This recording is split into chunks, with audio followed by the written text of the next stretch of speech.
السلام علیکم۔ مزید ناولز کے لیے ہمارے چینل کو سبسکرائب کر لیں۔ امان امان امان کہاں ہے آپ؟ حیا کمرے میں امان کو چائے دینے آئی تھی مگر امان وہاں نہیں تھا۔ وہ کمرے سے نکلی تو اسے امان کو جمل کے روم سے نکلتے دیکھا۔ امان آپ وہاں کیا کر رہے تھے؟ کہاں؟ جمل کے روم میں۔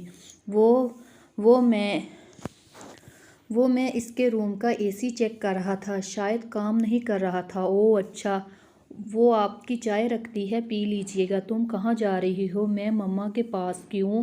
ویسے ہی وہ پریشان ہے نا حور اور روح کی وجہ سے۔ میں بھی تو پریشان ہوں۔ ہیں وہ کیوں؟ حیا کے انداز پر امان کو ہنسی آئی مگر وہ چھپا گیا۔ سوری امان، میری جان سوری کرنے کا نہیں بولا، میں تو بس یہ کہہ رہا ہوں مجھے مت ستایا کرو۔ میں چاہوں تو تم سے اپنا حق وصول کر سکتا ہوں مگر میں جانتا ہوں تم میں اتنی سکت نہیں کہ امان شاہ کو جھیل سکو۔ 2 منٹ میں تمہارا سانس بند ہو جائے گا، ایسا ہی ہے نا؟ حیا کے گال سرخ ہو چکے تھے امان کی اتنی بے باک باتوں پر۔ میرا بیبی بلش کر رہا ہے۔ امان اس کے ہونٹوں پر جھکنے لگا۔ امان پلیز، نو پلیز، اونلی فیل۔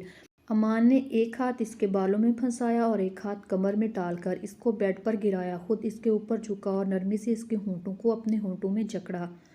امان کے دہتے لمس سے حیا کی جان ہوا ہوئی تھی۔ وہ اس کے ہونٹوں سے اپنی بھرپور پیاس بجھا رہا تھا۔ حیا نے مضبوطی سے اس کے شرٹ کے کالر کو جکڑ رکھا تھا۔ آخر کو اتنے مضبوط مرد کو برداشت کرنا اس نازک کے بس میں کہاں تھا؟ ایک پل کے لیے اس کے ہونٹوں کو آزادی تھی تو دوسرے پل ہی حیا کی سانسیں امان کے منہ میں سنائی دے رہی تھیں مگر اس بار نرمی کہیں کھو گئی تھی۔ بہت شدت تھی اس کی پکڑ میں مگر وہ جلدی ہی اس کے ہونٹوں کو چھوڑ چکا تھا۔ اس نے حیا کے لپس کو دیکھا جس کے کناروں سے خون نکل رہا تھا۔ جھک کر وہ خون کی بوندوں کو ہونٹوں سے چومنے لگا۔ سوری حیا، میں پتہ نہیں کیوں بے بس ہو جاتا ہوں تمہیں دیکھ کر۔ امان پلیز نو۔ امان ایک بار پھر اس کے ہونٹوں پر جھک چکا تھا مگر بے حد نرمی سے۔ زمان ہاسپٹل پہنچا تو حور جاگ چکی تھی۔ زمان جی آپ کہاں گئے تھے؟ میں اور تمہارا اور روح، میرا مطلب ہے کھانا لینے گیا تھا۔ چلو جلدی کھاؤ۔ زمان نہیں، یہ بہت گندا ہے۔ روح کھاؤ گی تو جلدی ٹھیک ہوگی نا؟ چلو جلدی کرو۔ لیکن زمان، حور چپ، بس کھانا ہے، بولنا بعد میں۔ زمان اس کے لیے سوپ لایا تھا جو حور کو بالکل پسند نہیں تھا مگر مجبوری تھی، کھانا بھی تو تھا ورنہ زمان کبھی اسے مجبور نہیں کرتا۔ روح جی جوس پی لو، تم نے صبح سے کچھ نہیں کھایا، مما نے فریش بنا کر بھیجا ہے، ابھی پی لو۔ ولید دل نہیں کر رہا نا؟ لیکن روح، نو ولید، اوکے چلو میں پی لیتا ہوں۔ ولید نے بڑا سا گھونٹ بھرا اور جلدی سے روح کی گردن میں ہاتھ ڈال کر اسے اپنے قریب کیا۔ اس کے ہونٹوں کو اپنے ہونٹوں میں کر کے اپنے منہ میں بھرا ہوا جوس اس کے منہ میں انڈیل دیا۔ کیسا لگا میرا طریقہ؟ ولید کتنے گندے ہیں آپ۔ ہاں نا، میں ہوں گندا اپنی روح کے لیے، ویسے خطرناک بھی تو ہوں تمہارے لیے۔ کیسے بولتی ہو؟ چھوڑ دینا ولید، میرا سانس بند ہو رہا ہے، اٹھ جائیں، بہت بھاری ہیں آپ۔ ولید روح کے انداز میں اس کی نقلیں اتار رہا تھا اور روح پانی پانی ہو رہی تھی اس کی باتیں سن کر۔ اچھا روح بول کر تو دکھاؤ ذرا ایک بار۔ کیا ہے ولید؟ اگر آپ نے بولنا بند نہ کیا تو میں رونے لگ جاؤں گی۔ ایسے کیسے رونے لگ جاؤ گی تم؟ تم رو گی اگر پھر تو اور بھی اچھا ہے، مجھے تمہارے آنسوؤں کا ذائقہ بہت پسند ہے اور تم اچھے سے جانتی ہو کیسے پیتا ہوں تمہارے آنسو۔ ولید بس کر دیں، روح پورے زور سے چیخی۔ روح کر گیا چپ۔ ولید کا انداز بھی ویسا ہی تھا۔ چلو میری جان جلدی جلدی ختم کرو، ہمیں گھر جانا ہے آج۔ ہائے سچی ہم گھر جائیں گے؟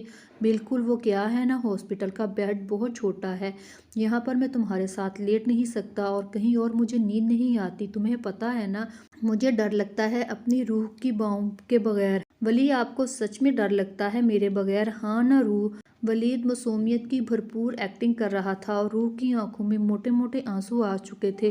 وہ معصوم کہاں اس کی چالاکیاں سمجھتی تھی۔ ولی میں اب آپ کو پکا حق کر کر سوؤں گی۔ اچھا پھر آپ کو ڈر نہیں لگے گا؟ ولی کو اپنے نازک سے بھاؤں میں بھر کر وہ سینے سے لگا چکی تھی اور ولی کے لیے اس سے بڑھ کر اور اچھی بات کیا ہوگی؟ تنہائی میں محبوب کی باہیں۔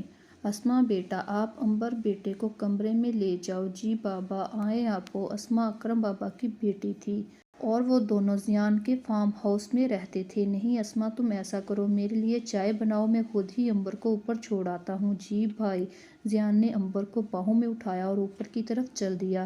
ہیں آپ نے مجھے اٹھایا کیوں؟ اتنا بھاری لہنگا پہنا ہوا ہے، اگر گر جاتی تو؟ اوہ ہاں، اچھا چلو اب بازو ڈالو میرے گلے میں ورنہ یہ نہ ہو مجھے بھی اپنے ساتھ گرا دو۔ زیان نے ٹانگ سے کمرے کا دروازہ کھولا اور ہاتھ بڑھا کر لائٹس آن کی۔ پورا کمرہ پھولوں سے سجایا گیا تھا، رنگ برنگے پھولوں میں۔ کمرہ ان پھولوں کا ہی حصہ لگ رہا تھا۔ بیڈ پر چاروں طرف سرخ گلابوں کی پتیاں بکھری ہوئی تھی۔ وائٹ بیڈ شیٹ کے اوپر سرخ گلاب الگ ہی نظارہ پیش کر رہے تھے۔ جگہ جگہ کینڈل سٹینڈ میں کینڈلز پڑی تھی جو ابھی بند تھی۔ امبر ابھی تک زیان کی باہوں میں تھی اور کمرے کا لگن سے جائزہ لے رہی تھی۔ یہ کینڈلز کیوں؟ رات کو بتاؤں گا، تیار کر لو خود کو، آج کوئی جگہ نہیں ہوگی مجھ سے بھاگنے کی، بس میرا سینہ میسر ہوگا، چاہو تو لپٹ جانا، چاہو تو چھپ جانا۔ امبر کا دل زور سے دھڑکا۔ زیان کی مینی خیز باتوں پر مجھے نیچے اتار دیں، اس کی قربت میں آواز تک نہیں نکل رہی تھی، مگر رات کو کیا کرے گا، وہ سوچ سوچ کر پاگل ہو رہی تھی۔ زیان نے نرمی سے اسے بیڈ پر بٹھایا اور مزید جھک کر اس کے کان میں سرگوشی کی۔ سو جاؤ امبر، پھر شکوہ نہ کرنا میری نیند پوری نہیں ہوئی، کیونکہ آج کی رات بلکہ اب کے بعد تمہارا ہر لمحہ میرا ہے۔ سالار صاحب زیان سے میٹنگ کرنے اس آفس میں آئے تھے۔ کب تک آئیں گے آپ کے باس؟ جی سر وہ نکل رہے ہیں بس۔ اوکے۔ دروازہ کھلا تو ایک خوبرو نوجوان مغرور چال چلتے ہوئے اس کے سامنے آ کر کھڑا ہوا۔ سالار صاحب تو اس کی شکل میں ہی گم ہو گئے۔ ان کے منہ سے بے ساختہ نکلا آذر، اور سالار صاحب کے منہ سے اپنے باپ کا نام سن کر جھٹکا لگا زیان کو۔ وہ جانتا تو تھا کہ سامنے کھڑا انسان اس کا کیا لگتا ہے، مگر ان کی آنکھوں میں آنسو دیکھ کر اسے شدید حیرت کا جھٹکا لگا۔ اسے امید نہیں تھی وہ اتنی جلدی انہیں پہچان جائیں گے۔ بیٹا کون ہو تم؟ یہ لفظ مشکل سے ان کی زبان سے نکلے۔ میں زیان حیدر۔ کالے گلاسز کے پیچھے آنکھیں آنسو ضبط کرنے کی کوشش میں لال ہو چکی تھی۔ سالار صاحب نے بے اختیار زیان کو سینے سے لگایا اور زیان کا بھی یہی حال تھا۔ کسی اپنے کا احسار پا کے لگا جیسے دنیا مل گئی ہو۔ وہ کھل کے رونا چاہتا تھا مگر ابھی ٹائم نہیں تھا سچ بتانے کا۔ اسے تو اپنے آپ کو سنبھالنا ہی بہتر لگا۔ آپ سے مل کر خوشی ہوئی مجھے بھی۔ آپ کو میرے سیکرٹری نے بتا دیا ہوگا آپ کو یہ ڈیل منظور ہے؟ جی بیٹا میری طرف سے فائنل ہے۔ اوکے انکل، انشاءاللہ یہ ہمارے لیے فائدہ مند ثابت ہوگی۔ اوکے بیٹا، اللہ حافظ۔ اللہ حافظ۔ وہ جلد سے جلد گھر جانا چاہتے تھے۔ انہیں زیان میں آذر نظر آ رہا تھا، بس وہ اپنی کیفیت سے چھٹکارا پانا چاہتے تھے۔ آپا بھائی آئے نہیں، ہمیں ہاسپٹل جانا تھا، آتے ہوں گے، بس امارا تھوڑی دیر رکو۔ ارے ارے سامنے دیکھو، تم لوگ کہاں جانے کی تیاری کر رہے ہو؟ وہ تو خود ہی گھر آ گئے ہیں۔ امارا، عافیہ اور عظمیٰ بیگم بیٹھی باتیں کر رہی تھی جب ان کی نظر سامنے ولید اور زمان پر پڑی جو حور کو اٹھائے اندر کی طرف آ رہا تھا۔ ارے بیٹا تم حور کو کیوں لے آئے؟ ماما یہ وہاں سیف نہیں تھی اسی لیے گھر لے آیا ہوں، اور دوسری بات حور کے پاس کوئی نہیں جائے گا۔ کوئی کا مطلب ہے کوئی نہیں میرے سے پوچھے بغیر، اور آپ لوگوں کو ملنا بھی ہے تو ابھی مل لیں۔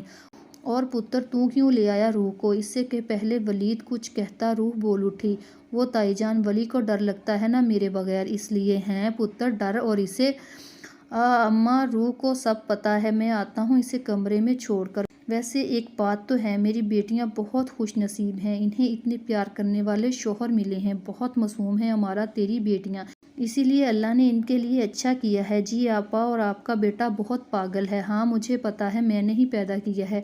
ہاں ہاں جی آپا۔ زیان گھر آیا تو رات ہو چکی تھی۔ اس نے آہستہ سے دروازہ کھولا تو سامنے امبر تمام ہتھیاروں سے لیس سونے میں مگن تھی۔ وہ آہستہ سے چلتا ہوا اس کے قریب آیا اور بالکل اس کے پاس بیٹھ گیا۔ امبر، اس نے دھیرے سے پکارا، امبر! مگر کہاں نیند کی پکی ایسے اٹھ جاتی۔ زیان نے اس کی کمر میں ہاتھ ڈال کر اسے اپنے اوپر گرایا اور خود بیڈ پر آڑا ترچھا لیٹ گیا۔ اس کے اوپر گرنے سے امبر ہڑبڑا گئی۔ کون ہے؟ میں ہوں مسز۔ آپ کب آئے؟ جب آپ نیند کے مزے لے رہی تھی۔ اچھا مجھے سونے دیں، مجھے نیند آ رہی ہے۔ ہاں ایسے کیسے؟ زیان کروٹ لے کر اس کے اوپر آ گیا۔ امبر کا چہرہ سرخ ہو چکا تھا، لپسٹک تو کب کی زیان کے پیٹ میں جا چکی تھی۔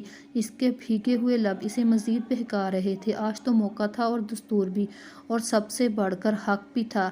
ایک بار تو اس کے ہونٹوں کو اپنی گرفت میں لیا۔ وہ مچل رہی تھی اس کی پکڑ میں، مگر پکڑ بہت سخت تھی۔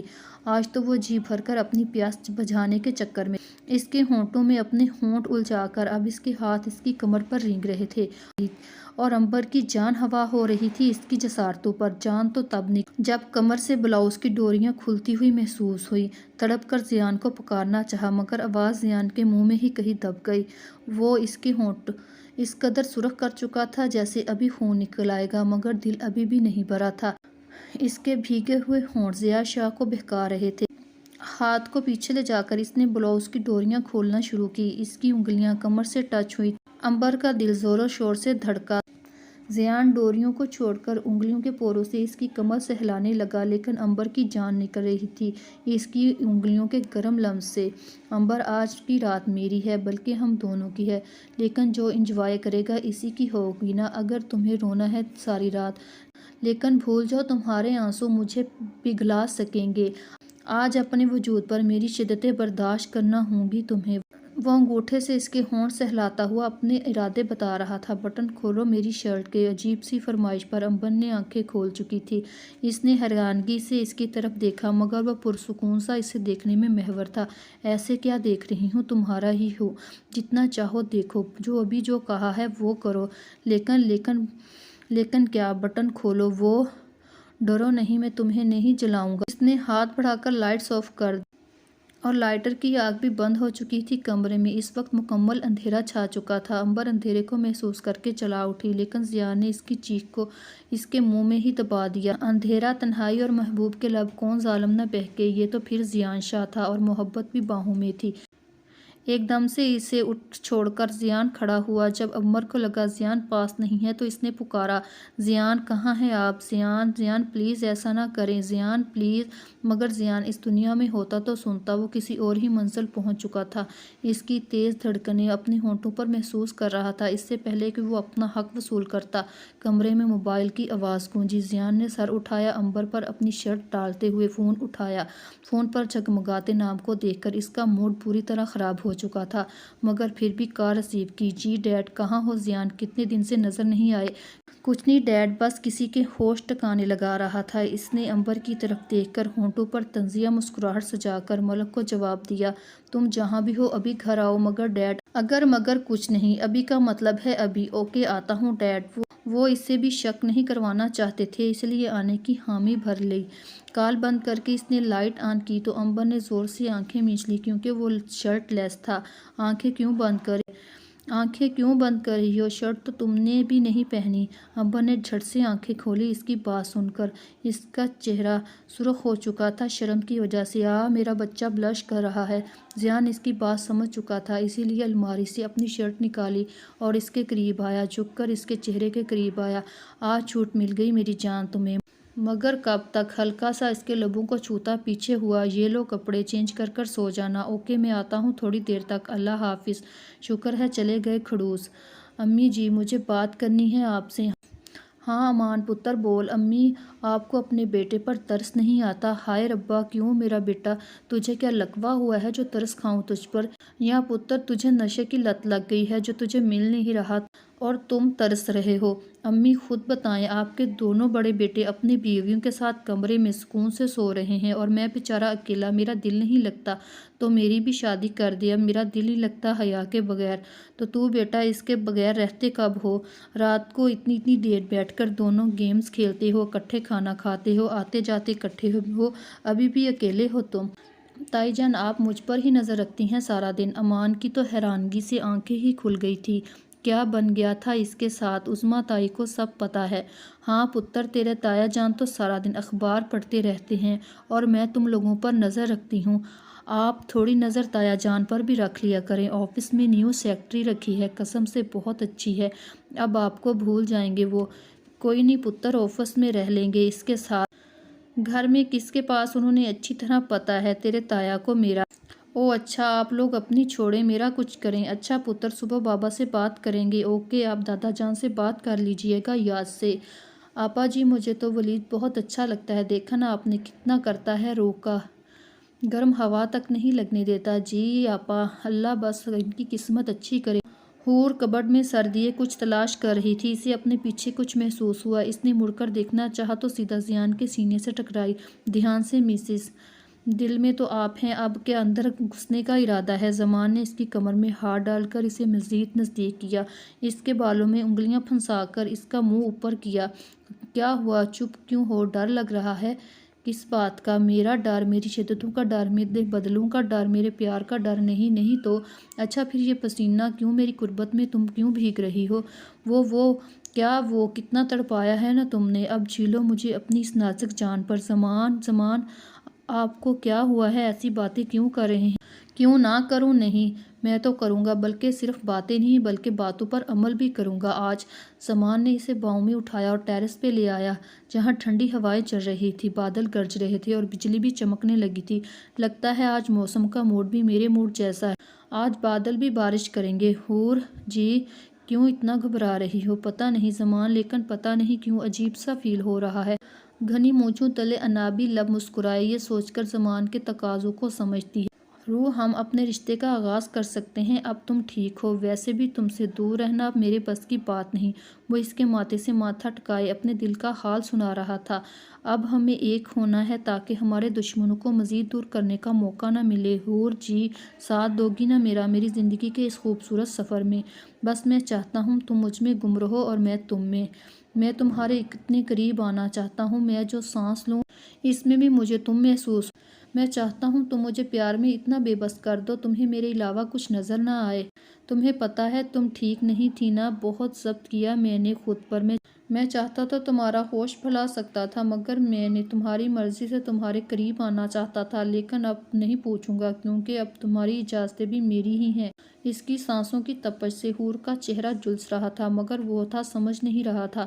زمان نے اس کی گردن میں ہاتھ ڈال کر نرمی سے اس کے ہونٹوں کو اپنے ہونٹوں میں لیا۔ اس کا گرم لمس حور کے لیے جان لیوا تھا۔ وہ سکون سے اس کے سارے ڈر اپنے ہونٹوں سے چن رہا تھا۔ اچانک بجلی کڑکی تو حور نے ڈر کر زمان میں سمانا چاہا۔ زمان نے دھیرے سے اس کے نازک وجود کو اپنے بھاؤں میں بھینچا۔ اس کا عمل مزید شدت پکڑ چکا تھا۔ آج نہ جانے ایسا کیا تھا، حور کی جان نکل رہی تھی اس کے چھونے سے۔ ایک پل کے لیے اس کے ہونٹوں کو آزادی دی۔ اتنے دنوں کی پیاس ہے، اتنی جلدی نہیں بجھے گی میری جان۔ اسے لیے ریلنگ کے پاس آیا، اپنے دونوں ہاتھ اس کے گرد رکھ کر ایک بار پھر اس کے لبوں پر جھک آیا۔ بارش بھی اپنا زور پکڑ چکی تھی اور زمان اپنے کام میں مصروف تھا۔ حور نے مضبوطی سے اس کی شرٹ کو جکڑ رکھا تھا ورنہ وہ گر جاتی۔ زمان مجھے بارش سے زیادہ اب میں خطرناک ثابت ہونے والا ہوں تمہارے لیے، میرے سے ڈرو۔ وہ دونوں بھیگ رہے تھے بارش میں۔ روح کا بھیگا سراپا زمان کو مزید بہکا رہا تھا۔ اس کی گردن سے بال ہٹا کر اس کی شفاف گردن پر لب رکھ چکا تھا۔ روح بے بس ہو رہی تھی اس ظالم کی پناہوں میں۔ اس کے ہونٹ اس کی گردن پر سفر کر رہے تھے۔ جب وہ پیچھے ہٹا تو روح کی گردن پر اس کی جنونیت کے نشان واضح ہو رہے تھے۔ زمان سردی لگ رہی ہے مجھے۔ کچھ سردی اور کچھ زیادہ زمان کی قربت نے اسے کپ کپانے پر مجبور کر دیا تھا۔ زمان نے جھک کر اسے باہوں میں اٹھایا اور کمرے میں لے آیا۔ اس کی گرم پناہوں میں آتے ہی حور کو سکون ملا اور وہ اسے لیے بیڈ کی جانب بڑھا۔ زمان بیڈ گیلا ہو جائے گا، ہم سوئیں گے کہاں؟ میری باہوں میں۔ زمان بیڈ پر نہیں پلیز، ہم لوگ گیلے ہیں تو۔ زمان روح بہت رہ لیا، دور رہنا اب ممکن نہیں۔ اب تم مجھے مجبور نہ کرو میں زبردستی کروں ورنہ مشکل ہوگا تمہارے لیے۔ زمان نے اس کی گردن میں ہاتھ ڈال کر اس کے منہ کو اونچا کیا اور اس کے ہونٹوں کو نرمی سے اپنے ہونٹوں میں لیا۔ اس کی گردن سے بال ہٹا کر اس کی شارک پر لب رکھے۔ حور کی جان نکلی جب کمر سے قمیض کی زپ کھلتی ہوئی محسوس ہوئی۔ زمان پلیز نہیں۔ اچھا پھر جاؤ میں جمل کے پاس، میں نے مار دینا ہے آپ کو، اگر سوچا بھی تو ایسا مار تو دیا ہے پہلے ہی تم نے۔ بس اب چپ، اب باتوں کا نہیں عمل کا وقت ہے۔ زمان نے دھیرے سے اس کے کندھے سے قمیض سرکا کر ہونٹ رکھے۔ وہ اسے اپنے پیار کی بارش میں بھگونے کا دل سے ارادہ کر چکا تھا۔ حور بھی سمجھ چکی تھی کہ اب بچاؤ ممکن نہیں، اس لیے خود کو زمان کے حوالے کر دیا۔ وہ اسے اپنا آپ سونپ کر اس کے گلے میں باہیں ڈال چکی تھی، اس کے چہرے پر اپنا لمس چھوڑ کر اس کے سینے پر شدتیں لٹا رہا تھا اور حور مچل رہی تھی اس کی پناہوں میں۔ وہ کبھی اس کی پناہوں میں شرماتی، کبھی سکتی، لیکن زمان نے اسے پیار سے چنا تھا۔ ساری رات اس نے اس موم کی گڑیا کو اپنے پیار سے متحر کیا تھا۔ حور نے ساری رات اس کی پناہوں میں گزاری تھی۔ مگر اب وہ اس ظالم کے ظلم سے ہار چکی تھی، مگر وہ ابھی بھی اس کے وجود پر سفر کر رہا تھا۔ رات سرک رہی تھی، ویسے ہی حور زمان کے آثار میں اس کی پناہوں میں پناہ تلاش کر رہی تھی۔ بہت نرمی سے زمان نے اسے اپنایا تھا۔ وہ تو اپنے نصیب پر خوش ہو رہی تھی، اسے زمان جیسا شوہر ملا ہے۔ اندھیرے میں ڈرتی چھپتی وہ کمرے میں پہنچی تو سامنے ولید فون چلانے میں مصروف تھا۔ وہ اسے دیکھ کر ٹھٹکی، لو جی، وہاں سے بچی تو یہاں پھنس گئی۔ مزید ناولز کے لیے ہمارے چینل کو سبسکرائب کر لیں۔ اگر ویڈیو پسند آئی ہو تو ویڈیو کو لائک اور شیئر کریں، چینل کو سبسکرائب کریں۔ شکریہ۔